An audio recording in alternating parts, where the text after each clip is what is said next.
I'm Lawrence Gunther, North America's only totally blind professional angler and founder of Bluefish Canada, a charity dedicated to the future of fish and fishing. Meet Moby. He's a Labrador Bernese mixed guide dog and my best friend. Today on Lake2Plate, I'll be taking Steve Minton fishing on the Upper Ottawa River. Steve's one of the head chefs at the Whale's Bone restaurant located in Canada's capital, Ottawa. But to get to the fish, we first need to raft with our friends from Whitewater Esprit Rafting. So you're our guide? I'm going to be your guide for the Ottawa River. And where's our boat? Our boat is just to your left here. Yeah. Yeah, right there. Oh, okay. Yeah. Our 14-foot inflatable raft. So 14 feet. Where's the bow? You're touching the bow right now. This is the bow compartment. Oh, okay. That's the bow up that way? Yeah. I'm just going to feel around a little bit and get an idea. Absolutely. This is going to be fun. Oh, man. I can't wait. It should be. Moby, what do you think? You good, man? You up to it? What are you saying, guys? Hey, Steve! Oh, you made it! I certainly did. What's going down, man? Hey, Right on, buddy. Welcome. Hey, Nate, how are you? Good. How you doing? I'm very well, thanks. You got all your quick dry clothing on? Definitely. Yeah? Oh, yeah. I got a full wetsuit on. Steve still doesn't know about the other guests I've invited to join us for our shoreside meal, or about the wild forage I've arranged to go along with our fish. We also just learned that in the last 2 days, the level of the Ottawa River rose by over 2 meters. Should make for a pretty wet ride. The Ottawa River Basin measures almost 150,000 square kilometers. The Ottawa River itself is over 1,200 kilometers long. The watershed hosts 200 municipalities and 10 Algonquin First Nations. The river provides drinking water to over 1 million people.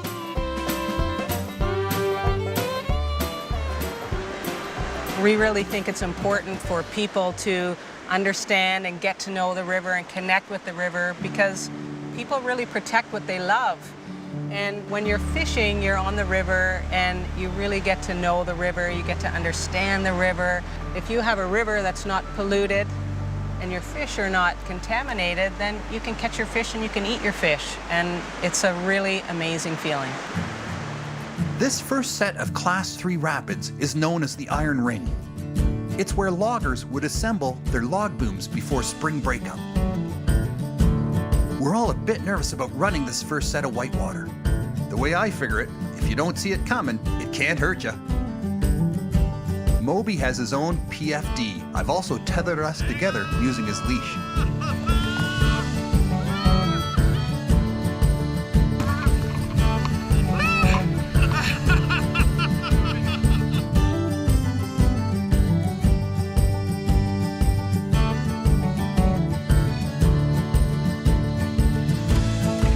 There's over 90 species of wild fish in the Ottawa River, including large and smallmouth bass, northern pike, muskie, gar, walleye, catfish, and even sturgeon. This first set of flat water seems like a great place to try some fishing. I asked Shannon Bauer, a local fish biologist, which size of fish she recommends harvesting. My favorite rule for trying to figure out what size of fish to harvest is the Goldilocks rule. You don't want it too big, you don't want it too small, you want it just right. Steve, I'm going to tie on a spinnerbait on these rods. We're going to try to catch ourselves a pike or a bass. Just see what's around here. So these lures, they look like a school of fleeing minnows. They've got the hook down here with the weighted head, a little skirt, and some silver blades. So when the fish looks up, it sees a white belly and some sparkle, and it thinks it's a school of fleeing minnows, and they attack it because they think another fish is trying to eat the minnows, and they want to get it before. Really? So it's a really effective little bait. What are you calling it? Spinnerbait? Spinnerbait. And here this is a paloma knot, so I'm just doing an overhand knot. I doubled the line, overhand knot.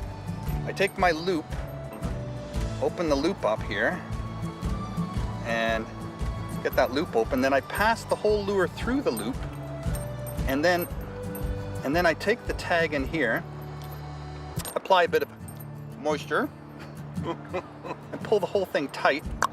There, it's on. So what you want to do is grab the line with your finger, right? Yeah. Then when you grab the line with your, open the bail arm with your other hand while holding on to the line with your finger. Got it. Right? Yeah. Then bring the rod back to 2 o'clock and then bring it forward to 10 o'clock and let go with your finger. And then close that arm with your hand. I think that, 10 o'clock. 2 o'clock. 10 o'clock. Finger loose. While Steve may be new There at you go, fishing, sir. he sure caught on quick. He'll make an excellent angler. I cannot overemphasize how important anglers are as citizen scientists on the river. They are literally our eyes and ears. I work with anglers at truly every stage of my research, and I could not do it without them. Where's the land now? Let me listen. Yeah, I can hear the trees over there. I can hear some birds over there. I hear rapids over there, but there's rapids everywhere. No. Oh, fish on. It's a beauty. It's a little fella though, eh? I'll let him go. He didn't want to hang around anymore. This first fish was too small to harvest. With only the one small fish caught using our spinnerbaits, I suggested we keep moving down the river. This next set of whitewater is a Class 5. I asked Steve if he wouldn't mind portaging with Moby and giving up running this set of rapids. We'll empty the raft and then I'll help the guide run the rapids. It's called the elevator shaft. Technically, it's a waterfalls measuring over 5 meters in height.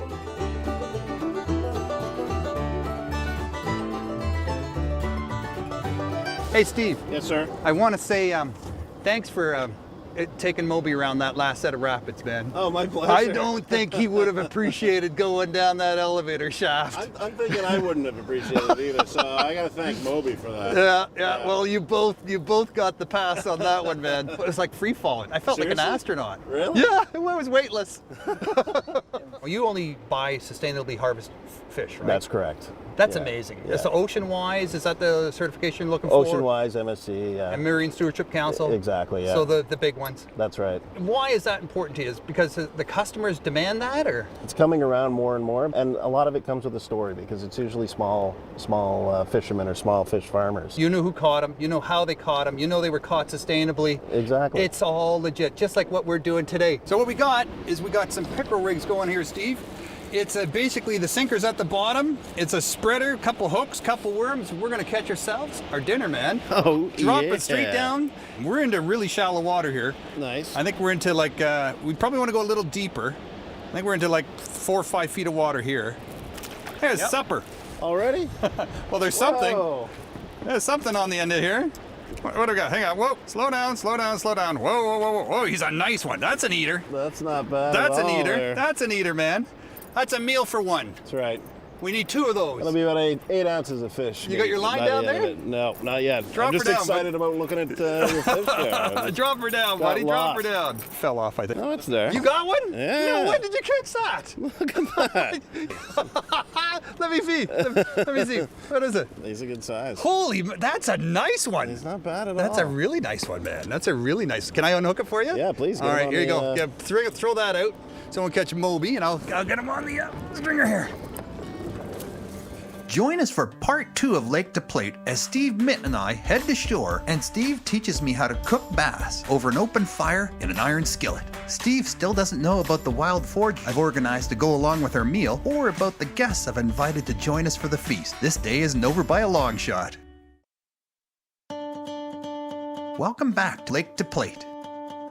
Steve Minton from the Whale's Bone restaurant and Moby and I rafted some Class 3 and 5 whitewater along the upper Ottawa River.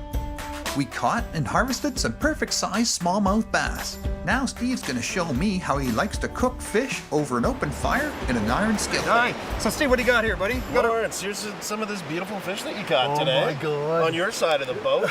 You caught some too. Okay. You had to come to my side of the boat to do Exactly, exactly. So I've already cleaned one up. Yeah. These guys are the perfect size to do whole. Yeah. So I thought like I'd do that. whole, keep the head on. Really? So all I'm gonna do is, give it a little smack, just to subdue them. Yep. Yep. We're gonna Stun to kill. That's right. We're gonna remove all the insides, and then I'm gonna scale them. Perfect. Scale them, give them a little score so the skin doesn't curl when it's cooking, and Are you using the same knife for cutting as you for scaling? I am, yes. Just use the back of the knife for the scaling part? Is that That's what you- right. That's Okay. right. These guys, though, I mean, they're tiny scales. I might have to use the blade as well. Okay. Which would be fine. I mean, this knife can take it. While Steve was preparing the fish, I slipped off into the bush to meet up with my friend Matt Breerley, a local, renowned forager. Hi, Lawrence. Hey! How are you? Man, you made it so great. That's fantastic. Were you lucky? Did you find anything? I got you a big bag of goodies. No way. Some from the field, some from the Oh forest. my God. Oh. Yeah. So Matt, what kind of wild food do you find along the shores of the Ottawa River anyways? I mean, mushrooms, I guess. I mean, what else is there? Well, it depends on the year, but there's always cattails are a good one. There are mushrooms as we have today. Sumac grows on all of the rocky soil that's along here. And Sumac is a tree? Sumac is a shrub. It's you shrub, see it okay. as an ornamental in some people's yards. Okay. Used a lot, as you see here, in Middle Eastern cooking. Yeah. Herbs. We have juniper as something that grows on the rocky shores as well, and of course oak trees grow quite prolifically around here. What? We're going to eat some oak tree today? Not today. The squirrels all got them before we did. Oh, the nuts. Yes. And okay. also, as we were at the pull-out point, there were black walnuts as well, which kind Nice. of leads to something that we should talk about with the native people. Yeah. That they were the ones that actually carried them up the river and You mean- made them as food sources, as stops along the Ottawa River, as up and down the river. So the Algonquin First Nations people, Yep. when they portaged around the rapids, Yes. they planted vegetables on those portage routes? Yep. I'm looking forward to working with Steve on seeing how he reacts to all this forage food Excellent. what he comes up with. It's going to be interesting, man. Absolutely. Thanks so much for coming and bringing this wild forage food Thank for you. us today. Thank you. Steven, where are you? Lawrence, I'm over this coming, way. man. I got a surprise This for is you. the surprise. I'm excited.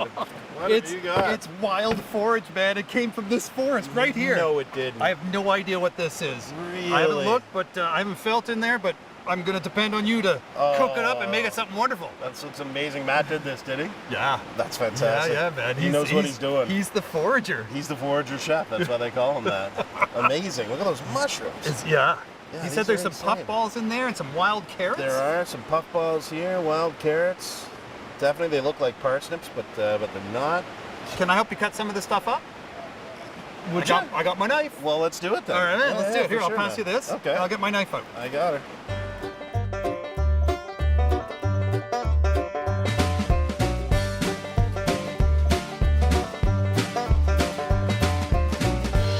Just to make sure we had enough fish to feed everyone, I arranged with my buddy Ron Ferguson from Irish Creek Outfitters to bring a little extra. Thanks for coming, bud. Oh, you're welcome. And Anytime. enjoy some fish and some wild forage, man. It's coming right up. Yes, for sure.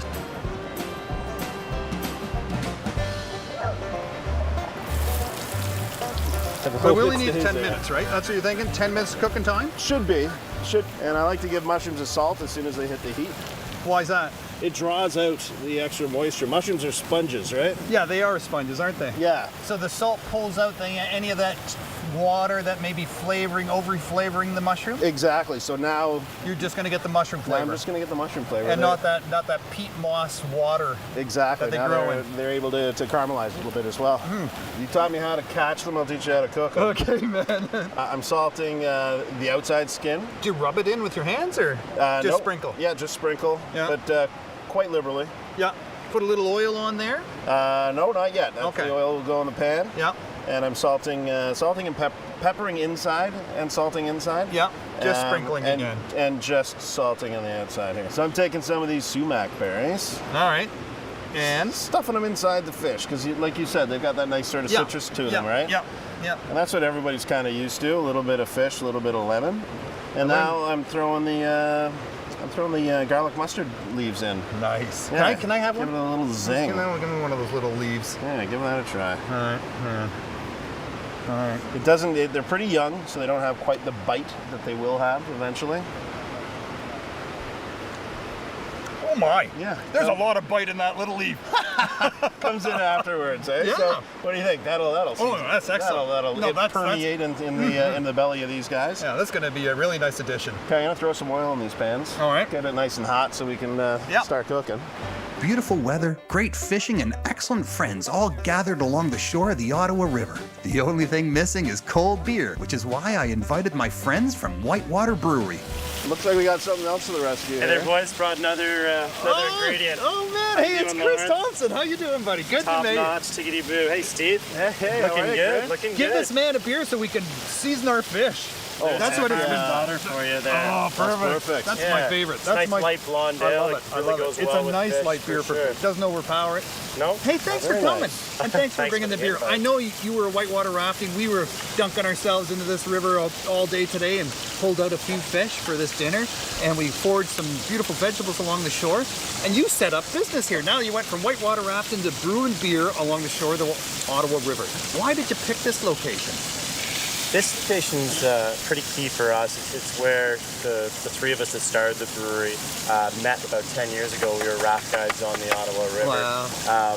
And it really lends well to, I guess at good times we're a recipe. The ingredients would be just good people, friends and all that. Food, music, and beer, right? And All the valley values. Yeah. How we doing, Steve? Not too bad, not too bad. Oh man, it smells good. You put threw some more wood on the fire. I can feel the heat going up again. Exactly. Well, that's just what we needed, and yeah, Good. it's going to be a good feast sometime very soon. All my senses are overflowing. The feel of the sun and fresh breeze, the heat, smell, and crackle of the campfire, the sizzle and aroma of wild food being cooked over an open flame and iron, the laughter of kids and good friends. It's making for a rich tapestry in my mind, all layered over the sound of the Ottawa River's rapids.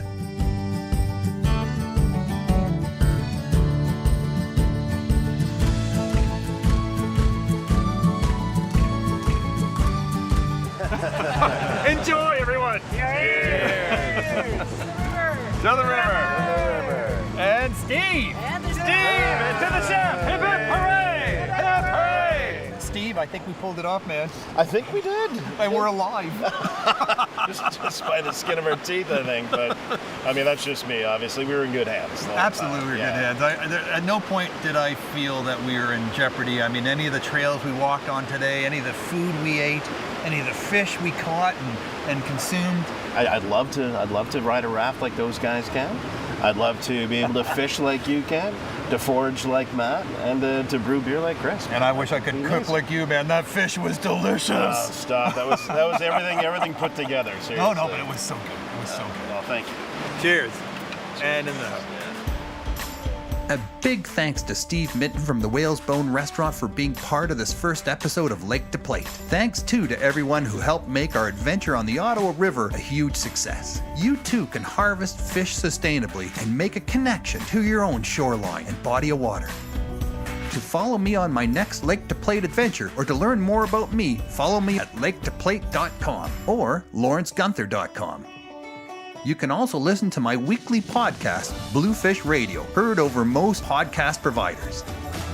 For more about our charity Bluefish Canada, visit us on the web at bluefishcanada.ca.